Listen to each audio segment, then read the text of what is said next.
welcome you back to our local candidate interviews on WFJA and WWGP Radio. Brought to you by Sandhills Broadcasting and Brick Capital Video. We're here in the WFJA studio. I'm Matt Garrett, and your host for today's North Carolina Senate District 12, Carolina House District 51 candidate interviews. I remind our listeners that today through Thursday, each afternoon, these interviews will air live on WFJA and WWGP, as well as stream on the WFJA website.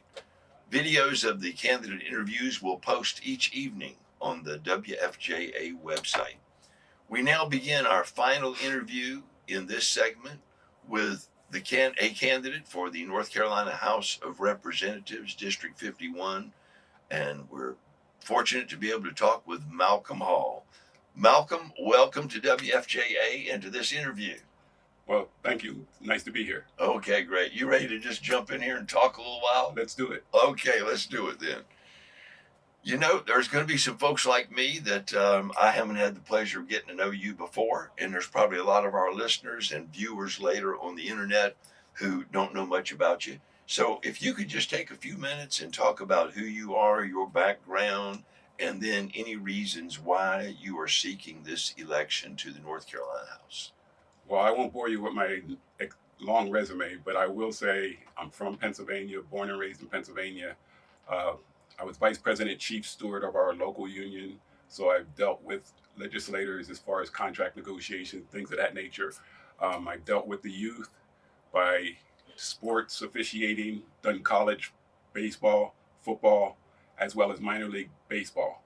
And so when they say kill the ump, you take it personal. No, because if you kill the ump, you don't have any game today. So what we do is I also, when I retired from that, I decided to work at First Health Moore Regional Hospital. And when the outsourcing came of our job, I sort of turned 65 and said, I'm not looking for another job. And watching what was going on in the political climate, I decided, hey, I was fighting for rights before, so let's get back into it. Okay. And when the redistricting came about, I decided, hey, this is in my district. Let's see if I can make a change there, and that's why I'm here. I mean, women's rights are important to me. Equality, equity, inclusion, diversity. We need to talk about those things and get those things resolved. Education, we need to make sure our kids get the education they need, and stop banning books. Because what's going to happen is when these kids have to start taking these tests down the road and get into college, they're not going to meet the criteria to get there because they didn't have the course that was needed. So those are the things that and why I am getting back into this system. Okay. You a family man? You got kids? Absolutely. My wife is here with me today. My lovely wife is here with me today. I have 6 children and 6 grandchildren all over. So we're pretty versed. That's wonderful. Yeah. Congratulations on that. Yeah. Well, let me ask you some questions then about some issues. One issue, Malcolm, that you're aware of, political maps. The redrawing of political maps that is done after every census. It's been a really difficult hot topic in North Carolina this year. What are your thoughts about how those maps ended up being? And then how do you think political voting maps should be drawn? Well, I've been in North Carolina for 17 plus years, and I've gotten an opportunity to talk to some of the older citizens here. I live in Moore County, Carthage, and there used to be 2 divisions of that county. You had Moore County, which was Pinehurst, Aberdeen, and Southern Pines, Aberdeen, and Pinehurst. Mm-hmm. That used to be called Moore County. Then you had Carthage, Cameron, Bass, and Robbins. They were known as the Poor County. Okay. Then at some point they all became Moore County, but you still have the Poor County. And now with the new redistricting, they've taken Carthage, Bass, and Cameron and separated them again. And now they put them in with the Lee County, which is now considered District 51. What we need to do is look at the mapping and see who's doing the mapping and why they are making these judgment calls. Now, do I agree with possibly getting an independent committee? I don't know. But I do know is no matter what district I'm in, that's the district I'm running. Those are the constituents I will be representing for North Carolina. And whatever they want, that's what I will bring to the table. Majority, as far as I'm concerned, wins. I don't care what map you put me in, what district you put me in. I'm there for the people of North Carolina. All right, very well. Do you see any other important issues that you want to particularly mention, that part of why you're running, that you wanted to be sure to have a comment about a particular issue coming up that you think that the House will have to deal with? I've sort of listened to some of the interviewers earlier, or candidates, and no one seems to mention the LGBTQ community. Okay. Let's talk about that. Okay. Are they not American citizens? Do they not live and breathe the same air we do? Why do we not treat them like citizens of the United States of America? We are the United States of America. Okay, over 200 years, for 200 years, we fought for civil rights for everyone. We didn't separate based on what your gender was, what your sexual orientation was, or anything. We said you were a U.S. citizen and you were entitled to these rights under the Constitution. So let's get back to the constitutional rights of all Americans, and that would include our LGBTQ community. Those are that's my bread and butter. And we have healthcare, the healthcare community. They're being marginalized in the rural areas. We need to approach that and give everyone equity. Okay, bring them in up to the level everyone else is. Give them the healthcare they need. Okay, I did a report, and I heard one of your interviewers say something to the effect about how great the healthcare system was in North Carolina. North Carolina was instrumental in starting a program for rare disease, okay? And that started up at one of the colleges in Chapel Hill. And it's called NORD. And NORD did a report card just this year on North Carolina. North Carolina went from an A in 2015 to a F in 2022. Think about that. Wow. Think about that. We're talking about Medicare for everyone, including the marginalized districts. And we get an F. So what are we doing wrong? You have legislators that stand on the floor and say, we have maybe 5 or 6 people with a rare disease. It's too expensive to treat them. But if your kid gets it, and that's the only child that has it, we're going to find money to get that child taken care of. All the children, all the adults need to be treated equally. Okay. And that's my bread and butter. Yeah, okay. That's really interesting. I had not heard about that report card. I need to go look that up and get better informed about it. Asking then about another issue. The workforce was definitely affected during the COVID-19 times. And, the economy is still recovering from that. I've noticed, especially, anybody's noticed that in the service industry, it's hard to find people to work. Restaurants, convenience stores, places like this, they can't find employees. Do you think that the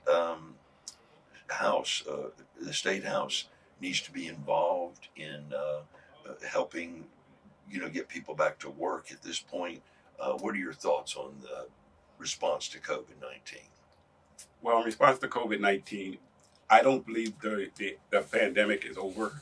With the new variants that are coming, there's still going to be some things that will upset the anti-vaccines and down the road. So what we need to do is look at how can we inform them better so that they not only take care of themselves, but take care of me. Because remember, when they're breathing on me, and if they have it, I catch it. Right. Okay, you may not show symptoms, but I might. Right. So we have to look at it that way. And as far as what can we do in the community, how do we get our small business back? Small businesses play a vital role to their communities. Okay, so what we have to do is make sure we train people to get them ready for these situations. Okay, if we don't train them, they're never going to be ready economically. And what else can we do? Okay, the legislation has to step up to the plate and provide funding to get these people trained, get the community trained, get rec centers, however you need to do, community colleges, wherever you need to direct them, make sure they get the proper training to make sure things are good for everybody. Yeah, absolutely. Well, let's talk about another issue then a little bit. And this has really been in the news nationwide. There's been so many issues with law enforcement, police maybe overreacting, some would say, and then calls to defund police departments, to come up with alternative community policing groups. This is being debated all across the country. At the very least, the law enforcement and first responders, the public's lost some confidence in them. What are your thoughts about this whole defunding of the police and the responsibility of state legislature in being involved with this issue? Would you like to talk about that a little bit? I do not believe in defunding of the police. We need our police force. You're not going to be able to control crime, but you can at least have a presence there. And I believe in community policing. I came from a state that had community policing. When you had community policing, they set up a substation. They had 2 police officers come in there per shift. And they walked the community knew them by name. They knew everybody in the community. They rode their bicycles, and they just had a good camaraderie with the community. So as far as community policing, I totally would support that. One of the precincts in Moore County has what they call I call him a rental police officer. He works 19 hours a week. Why do we not have a police force in that community? If we don't use the police force, use the sheriff's department. We should not have rent-a-cops walking down our streets 19 hours a week. That's it. They're working 19 hours a week. So if I know what the 19 hours are and I want to go to that community, guess what? I'm going to have a field day. Because by the time the police get there, it's done. So let's just have intermittent patrols from our sheriff's department. So what I would do is take legislation and put it on the table that we could put those kind of things in place for these communities to make them feel safer, especially with what's going on with all the developments. Okay, with all the communities developing and they're getting larger, you can't say crime is not going to happen. Let's face it. And if we're going to become a big city, you're going to get big city things happening. Right. So we need to look forward at how we're going to be able to sponsor those things. Yeah. Do you have any thought about, some folks talk about, well, we've got to get rid of those bad cops. Do you have any thought about identifying or dealing with what we would call bad cops? First of all, you can get rid of bad cops, but remember, most of your police officers are FOP, Federal Order of Police, which means they're governed by a union which protects their officers. So you definitely have to have a concrete case, and it has to be something that is in violation of not only the union, but also the FOP and what the actual department policies are. Okay. But yes, I totally support getting rid of bad police officers, but you have to define those within the guidelines that are set up in the department. Okay. I'd like to back up and just have one more question related to, we were talking about COVID earlier.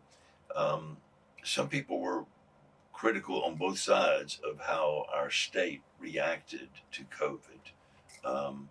If we had it to do over again, like if we do have another major wave of, shutdown kind of stuff, all that, how do you think the state should deal with it? If we have a wave like we had in 2020, universal shutting down is the way to go. You're protecting the vulnerable. Just because you're not vulnerable doesn't mean I'm not. Doesn't mean our children aren't. I mean, our senior citizens, they're vulnerable. Everybody needs to take part. Stay united. We cannot separate. We have to stay united. Okay, very well. Change the subject. We've had, as you mentioned, a city coming to our area. All the projections are a lot of growth coming to our area, and a lot of that has come about because Lee County, Harnett County, Moore County have worked hard to attract business and industry. They've given special incentives, tax break incentives, etc. What do you think is the role of the legislature in luring business to our area? I love this question. I love this question for the simple fact that one of my platforms and my biggest argument is civic infrastructure. We could talk about infrastructure. We could talk about bringing all the businesses in that you would like. But until you clean up that community, I'm not bringing my business there. Okay? You have to show people that are coming in or would like to bring a business in that this is where I want to set up. I mean, you got to have the right infrastructure in place. You have to have the water, the sewer, the zoning should already be planned for the industrial use. These things are important. If you don't have them, I don't care what you say about infrastructure and bringing industries in, it's not going to happen. They're going to go where they don't have to spend as much to set up, and the city is already accommodating. Plus, you need to talk to the community that's already established. Find out what their take is. Everybody is not receptive of you coming into our community and setting up a business. Find where you want it, because where you want it will already have those things in place for you to set up. Okay. So that's an issue that you really have given a lot of thought to, isn't it? Yes. Yeah. Okay. Very well. Farming is still an important part of this district. If you're elected, that you'd be representing farmers. What do you think might be some of the biggest challenges facing farmers, and how can you help them to have a strong future in North Carolina? Farmers. Love farmers because that's the bread and butter here. Without the farmers, how do you eat? Okay, so what we do is the farming challenges are developers. The developers are coming in, like I said earlier, and they're just taking over the farmlands. The sewerage is backing up, the septics, the water is getting contaminated. We need to find a better way. We need to get those stations that are pumping the sewage, or get, if they have septic, make sure that they're checking their systems regularly. Get leach fields. Do whatever you need to do. If your sewage is backing up into your yard, put a sand mound in. Vent the sand mound. I had in my home in Pennsylvania, I had a septic problem, and when they came in, it's expensive because then you have to sign the waiver that you're going to be responsible if the truck goes out on the highway and spills out. You're responsible for the hazardous cleanup. So septic is not as cheap as most people think. So there are added costs. So what you need to do is make sure that when they come in, these things are running properly. The ordinances, the UDOs, make sure those are in place. Okay, the people need to get involved in what's going on in their community. Sit down with the planning boards, get the UDOs to say, hey, you can build on this or you can't build on this. If you can't build on it, then don't come in here and ask for a rezoning. Go with what the zoning asks for. Don't come in and want to rezone. That means you're already out of your element. You make certainly a lot of good points there. We're down to where we've only got a couple minutes left. I want to give you a chance if there was anything else that you wanted to say that I hadn't asked you about, or maybe sort of a closing comment. I'll give you maybe about a minute or so for that. Well, once I decided I was going to get into this run for the office, I've noticed, excuse me. And let me say, I liked your line earlier about farming. That's bread and butter. I mean, it literally is the bread and the butter, isn't it? Yeah, I like that. It is. When I decided to get into politics, I didn't realize that the Democrats could be so easily discouraged by negative comments. I need to see fight. I want fighters because I'm a fighter. I don't take no for an answer when I feel I'm right. We need to step up and go after what we believe in. Because right now, democracy is in peril. We are having a big decision to make. Do we want to stay with status quo, or do we want to pick up the pace and make our voices heard? This is America. This is the United States of America. A two-party system. We got independents, okay? And then you have the unaffiliated, let's say, who refuse to associate themselves with a party. But they probably know which way they're leaning.